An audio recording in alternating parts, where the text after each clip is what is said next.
অত্যাবশ্যকীয় সেগুলো করার উদ্যোগ নেওয়া হয়েছে এবং এটা জনগণের ম্যান্ডেটের ভিত্তিতেই হয়েছে।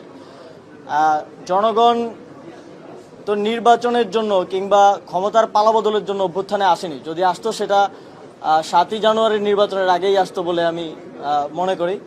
তো এই অভ্যুত্থান হয়েছে স্পষ্টভাবেই ফ্যাসিবাদী ব্যবস্থার বিলোপের মধ্য দিয়ে জন্য। আমরা যদি যেই ব্যবস্থাটা বিদ্যমান আছে এটার সংস্কার না করে দিয়ে যেতে পারি, আমরা মনে করি যে সরকারি ক্ষমতায় আসুক, যে কোনো রাজনৈতিক সরকার এই অটোক্রেটিক একটা সিস্টেমের মধ্যে সে নিজেও অটোক্রেটিক হয়ে উঠতে বাধ্য হবে।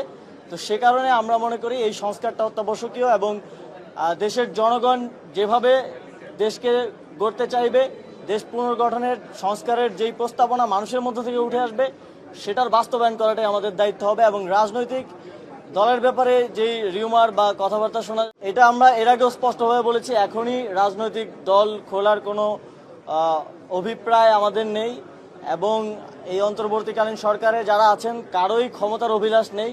আপনারা জানেন সবারই যার যার পেশাগত জীবন আছে এবং সবাই সেখানে ফিরে যেতে চায়, কিন্তু দেশের মানুষ একটি অভ্যুত্থানের মধ্য দিয়ে যে দায়িত্বটাই অন্তর্বর্তীকালীন সরকারকে দিয়েছে সেটি যথাযথভাবে পালন করে মানুষের সেই আশা আকাঙ্ক্ষার।